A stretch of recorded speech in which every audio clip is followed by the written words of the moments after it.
We're in Annapolis in the comptroller's office where the Compassion and Choices has their advocacy meeting today.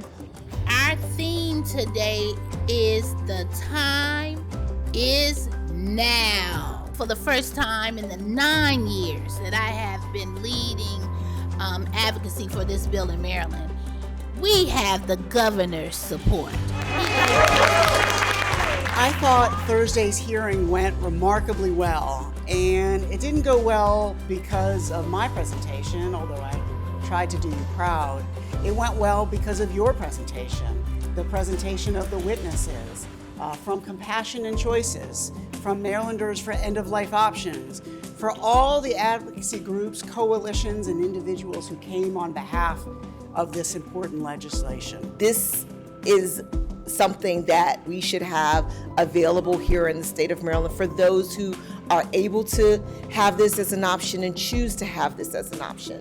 If the Maryland legislature passes this act, some of us will thank them sooner, some of us later. But many of us with deadly diseases will be glad for the opportunity to choose the time we die. To be clear, terminally ill individuals that apply for this option, they're not giving up. They're not suicidal. They want to live. They don't want to die. The disease is what's killing them. Right now, we have 18 bills across the country with more to come.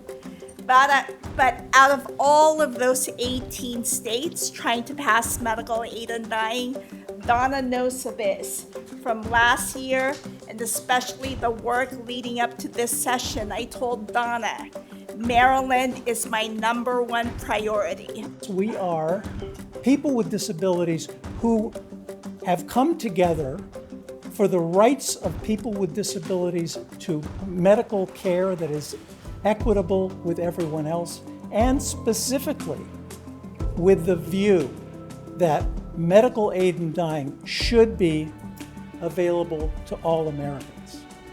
My husband and I have supported end-of-life options for at least 40 of the 58 years we've been married, and have come with 29 other Collingtonians who also support this act. My hope from today is that, like everybody else, with the same message that the time is now for this legislation. We've been working on it since 2017. We would like to get this basic need done. By seeing people come out and actually being in their offices and talking to them about their stories and why they think this is important, I think that just bolsters them. Because I'm a person of color, I was impressed to see more people of color than I thought I would see. The way you protect people is by giving them more freedoms, not less. And I think this legislation does exactly that. It's about time. It is about time. It's about the time we have left in our lives.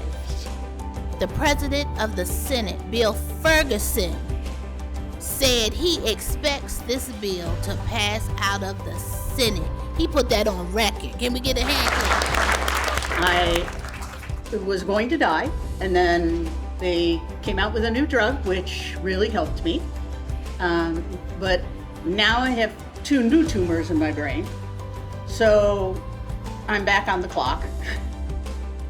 And it's okay, because the time is now. The time is now.